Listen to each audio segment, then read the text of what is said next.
merci. Mon esprit dit merci. Mon esprit dit merci au Seigneur. Mon esprit dit merci. Mon esprit dit merci, Dieu Tout-Puissant. Nous voulons te dire merci. Nous voulons te dire merci. Nous voulons te dire merci. Nous voulons te dire merci de tout cœur. Nous voulons te dire merci. Nous voulons te dire merci, Jésus. Gloire à toi, Seigneur. Merci pour tout. Merci, Seigneur, au nom de Jésus-Christ. Bien-aimés, ce matin, je suis là pour parler de la part de notre Seigneur. Nous savons tous que le jour du sabbat est un jour mis à part. C'est une sainte convocation et rien ne doit nous empêcher d'honorer le jour du sabbat. Parce que c'est le jour que le Seigneur a mis à part. La Bible déclare que le Seigneur a travaillé. Il a travaillé pendant 6 jours et le 7e jour, il s'est reposé. Et ce jour-là, il a décrété ce jour-là pour que sa création puisse l'adorer. Donc rien ne doit nous séparer de ce jour. Donc ce matin, je suis en train de vivre ce jour. Je suis en train de rendre gloire au Seigneur pour ce qu'il réalise dans ma vie. Rien ne peut nous empêcher de glorifier Dieu. Alléluia. Rien ne doit nous empêcher de donner cette adoration que le Seigneur mérite. Alléluia. Et ce matin plutôt, excusez-moi, je vais parler d'un thème qui est très important, l'amour infini de Dieu. Bien-aimés, ce matin, si nous avons la vie, même de regarder cette vidéo, c'est parce que Dieu a manifesté son amour dans notre vie. Voyons combien de fois les gens meurent partout. Voyons combien de fois on annonce des morts en Italie, en France, aux États-Unis, au Royaume-Uni. Mais aujourd'hui, nous sommes parmi les vivants. Ce n'est pas par notre force. Ce n'est pas par notre intelligence. C'est un amour infini de Dieu. C'est un amour infini de Dieu. Bien aimé, l'amour de Dieu est au-delà de notre compréhension. L'amour de Dieu est au-delà de notre raisonnement. C'est pourquoi ce matin, je vais parler de l'amour infini de Dieu. Le Seigneur, à la croix de Golgotha, voyons comment le Seigneur a manifesté son amour. Combien de fois le Seigneur nous aime. Ils l'ont frappé, ils l'ont humilié, ils ont craché sur lui. Mais à la croix, en mourant, il a dit, Père, pardonne leurs péchés, car ils ne savent pas ce qu'ils font. Bien-aimés, voyez combien de fois l'amour du Seigneur est précieux. Il a dit, Père, pardonne-leur. Pardonne-leur. Quel est l'amour du Seigneur? Même le brigand à la croix, celui qui a tué, mais le Seigneur l'a sauvé. Bien-aimés, regardez combien de fois l'amour du Seigneur est merveilleux. Donc ce matin, je voudrais parler de l'amour de Dieu. L'amour du Seigneur, l'amour de Jésus-Christ, l'œuvre de la croix, subsiste encore aujourd'hui. L'œuvre de la croix porte encore son fruit aujourd'hui. La puissance de la croix porte encore sa puissance aujourd'hui dans notre vie, dans notre 21e siècle, dans ce siècle dans lequel nous sommes. Alléluia.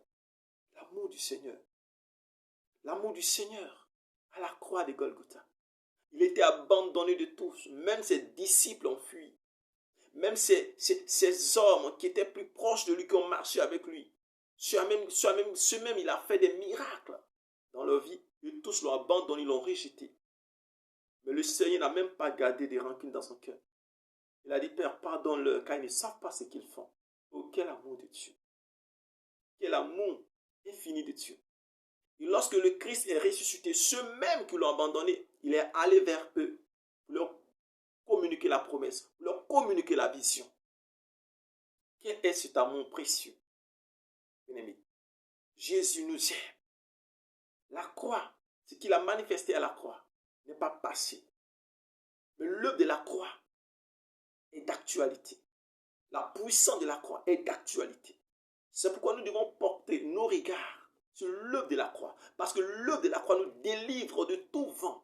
L'œuvre de la croix nous délivre de tout ce qui se passe aujourd'hui.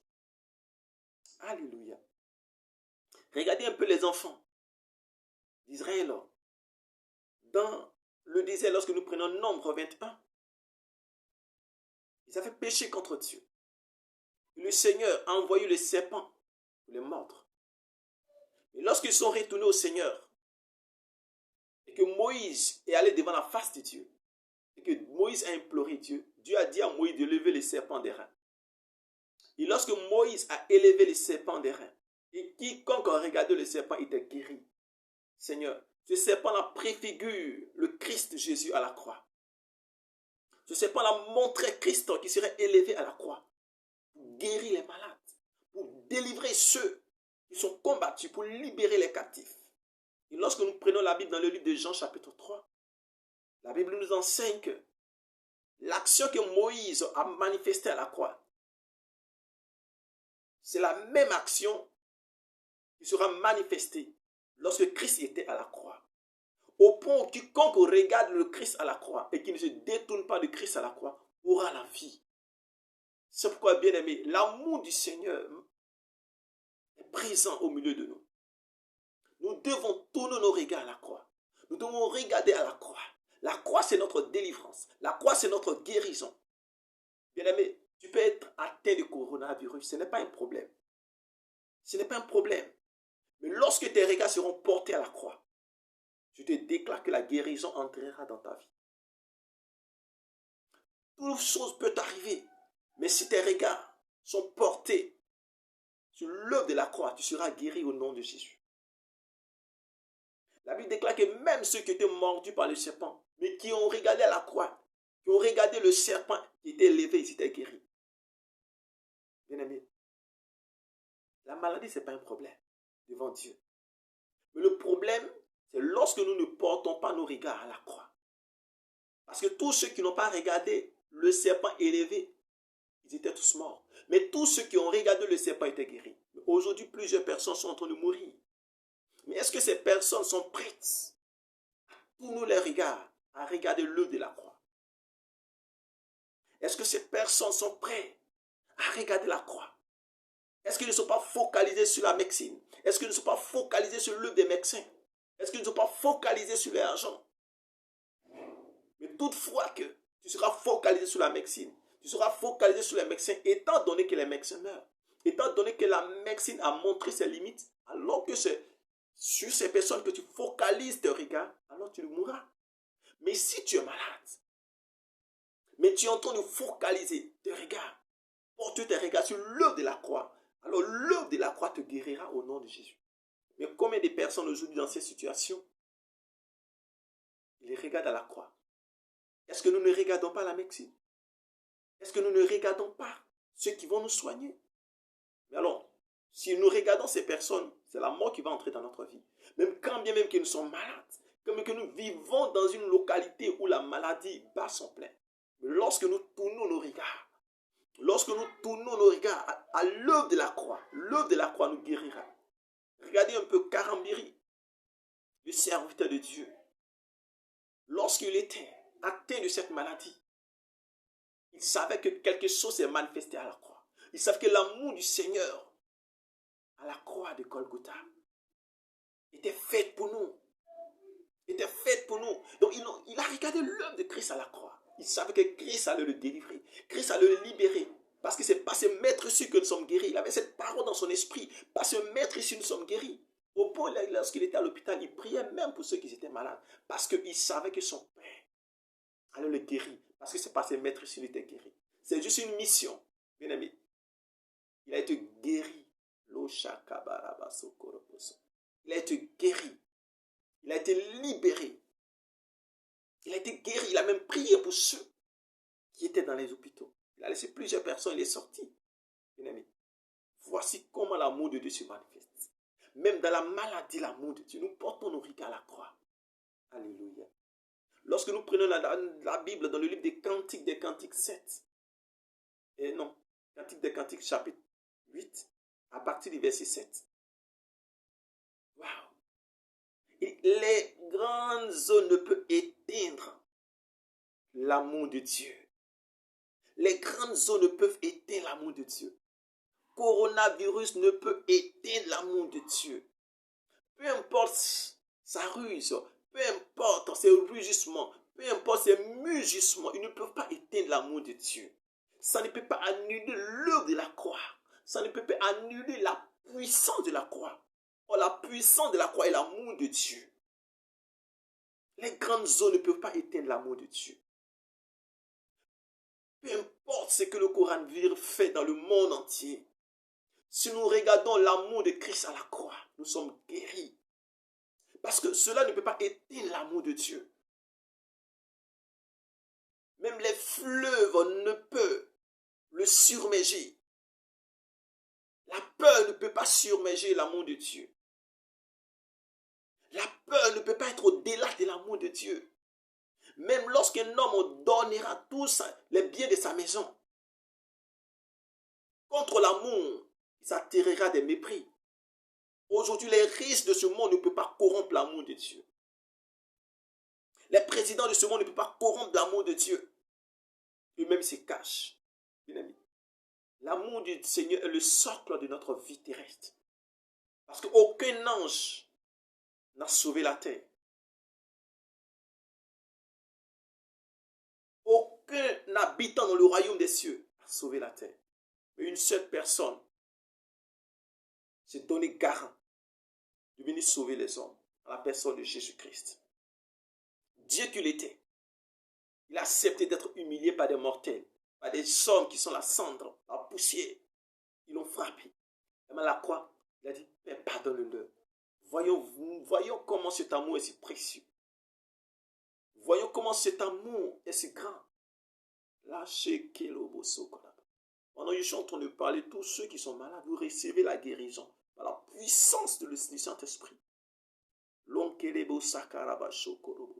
Vous recevez la puissance de la délivrance, la puissance de la guérison, parce que l'amour de Dieu se manifeste aujourd'hui. L'amour infini de Dieu. L'amour infini de Dieu. Bien aimé, pendant ce mois, le premier mois, ce mois, je parle le premier mois, le premier de ce mois d'avril, l'Esprit me dit, c'est le temps de réclamer le sang de Jésus. L'Esprit m'interpellait, c'est le temps de réclamer le sang de Jésus. J'ai compris que le sang de Jésus est l'antidote du coronavirus. Il me dit de réclamer le sang de Jésus. De réclamer le sang de Jésus. Réclamer le sang de Jésus. Le sang de Jésus, c'est l'amour. Le sang de Jésus, c'est l'amour. Bien-aimé dans le Seigneur. Que nous réclamons le sang de Jésus quotidiennement. Réclamons quotidiennement le sang de Jésus. Réclamons quotidiennement le sang de Jésus-Christ dans notre vie. Parce que le sang de Jésus-Christ nous délivrera de l'emprise de Satan. Le sang de Jésus nous délivrera des grandes eaux. Le sang de Jésus nous délivrera de la peur. Il y a longtemps, tu portais tes regards sur des médecins. Tu portes même tes regards sur la chloroquine et toutes ces choses des médecins. Bien aimé, c'est bien beau. Mais il y a une chose qui est nécessaire. Porte tes regards sur l'œuvre de Christ à la croix. Porte les regards sur l'œuvre de Christ à la croix. Peu importe ce que le coronavirus va créer dans ton corps, l'œuvre de la croix te délivrera au nom de Jésus. Mais toutefois que tu regarderas la médecine, tu ne seras jamais délivré. Toutefois tu vas te focaliser sur la peur, tu ne seras jamais délivré. Bien-aimé, ce matin, je suis très heureux lorsque je parle de ces choses. Parce que la Bible nous enseigne dans les livres de 1 Corinthiens. Nous en parlons, non pas avec des discours qu'enseigne la sagesse humaine, non. Mais ceux qu'enseigne l'esprit, employant un langage spirituel pour des choses spirituelles. Donc je suis en train de parler des choses spirituelles. Ce n'est pas des choses intellectuelles. Non pas des paroles persuasives, non, mais je parle des choses d'esprit. Afin que les choses d'esprit étant dans ton esprit, tu guériras au nom de Jésus. Alléluia. Je suis en train de déclarer la guérison au nom de Jésus. Je suis en train de prophétiser la guérison dans ta vie au nom de Jésus. Je suis en train de déclarer la guérison dans ta vie au nom de Jésus. Là où tu es, peu importe l'endroit où tu te trouves, là où la peur est en train de t'assaillir, là où la maladie est en train de t'assaillir, je suis en train de déclarer la guérison. Parce que l'amour du Seigneur est avec nous jusqu'à la fin du monde. Il a dit dans le livre de Matthieu 28, les dernières paroles de Christ Jésus, il a dit, je suis avec vous jusqu'à la fin du monde. Quand c'est que je sache, le monde n'est pas encore fini. Ça veut dire que le Christ est avec nous jusqu'à aujourd'hui. Même dans cette situation difficile, Jésus est là, bien-aimé. Il est avec nous. Son amour pour nous est si grand. Je suis en train de déclarer la guérison. Là où il y a la peur, je suis en train de dire, bannis la peur. Bannis la peur de ton cœur. Bannis la peur de la maladie. Bannis la peur de toutes choses. Et regarde l'œuvre de Christ à la croix. Et toutefois que tes regards seront portés à la croix, la mort ne sera pas ton partage. Toutefois que tes regards seront portés à l'action manifestée de Jésus-Christ à la croix, l'esprit de mort ne entrera pas dans ta maison. Regardez, lorsque les enfants d'Israël étaient en captivité et que Dieu voulait les délivrer, il a demandé à ce que chaque enfant d'Israël mette le sang de l'agneau sur les différentes portes. Et tous ceux qui ont obéi à cette œuvre-là ont été délivrés de la malédiction, ont été délivrés de la souffrance, ont été délivrés de la peste, ont été délivrés de la mort. Pourquoi ils ont été délivrés? Parce que je t'ai obéissant, bien-aimé. Veux-tu que la mort se loigne de toi? Veux-tu que la mort se loigne de toi? Veux-tu que la mort se loigne de toi? Commence à regarder Christ à la croix. La Bible déclare que la mort a sauté la maison de ceux qui avaient le sang de l'agneau sur leur porte. Bien-aimé, je sais qu'il y a des enfants d'Israël qui n'ont pas cru et qui ne l'ont pas fait. Mais je t'ai frappé par la mort. Et je sais aussi qu'il y a des Égyptiens qui ont obéi à ce que l'Esprit a dit aux églises par le biais de Moïse. Et ils ont couvert leur maison par le sang de l'agneau. Et lorsque la souffrance, le fléau a passé, ils ont été délivrés. Mais tous ceux qui n'ont pas obéi ont connu ce qu'on appelle la mort. Bien-aimés dans le Seigneur. Obéissons. Obéissons. Et l'obéissance, c'est de porter son regard sur l'œuvre de Christ à la croix. C'est de se couvrir par le sang de Jésus-Christ. Et nous serons délivrés de la mort. Nous serons délivrés de la peste. Nous serons délivrés de la peste et ses ravages. L'œuvre de la croix nous préserve. Nous ne mourrons pas. Nous allons vivre dans le nom de Jésus. Je déclare que l'œuvre de la croix produise la guérison dans ta vie. Je déclare que l'œuvre de la croix produise la guérison dans toutes les nations. Je déclare que l'œuvre de la croix produise la santé dans vos maisons. Que l'œuvre de la croix produise la liberté dans vos maisons. Que l'œuvre de la croix produise la joie dans vos maisons. Au nom de Jésus-Christ de Nazareth. Waouh! Quel est cet amour si précieux? Quel est cet amour si précieux? Quel est cet amour si précieux? Bien-aimés, portons nos regards à la croix. Portons nos regards à la croix. Ne portons pas nos regards sur les hommes. Ne portons pas nos regards sur la médecine. Et d'ailleurs, la médecine cherche à nous tuer par des vaccins. Vous voyez? C'est la mort. Mais Christ n'a pas cherché à nous tuer à la croix. Il a cherché à nous sauver.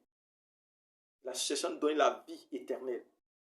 Bien-aimé, ce matin, bannis la peur de ton cœur. Bannis tout ce qui est mauvaise pensée en toi. Et regarde Christ à la croix. Parce que ce mois, c'est le mois où le sang de Jésus va purifier ceux qui vont porter leur regard. Comme les enfants d'Israël ont mis le sang de l'agneau sur leurs différentes portes. Et que la maladie s'est éloignée de leur vie. La souffrance s'est éloignée de leur vie. La mort s'est éloignée de leur vie. Ce soir, cet instant, surtout ce mois, tous ceux qui le feront, ils seront guéris au nom de Jésus. Ils seront épargnés de toutes choses. Parce que le sang de Jésus est l'amour de Dieu. C'est l'amour infini de Dieu. Que la grâce du Seigneur se répande dans notre cœur. Merci Jésus. Merci Jésus. Merci Jésus. Ce matin, bien-aimé, c'est le message que le Seigneur voudrait que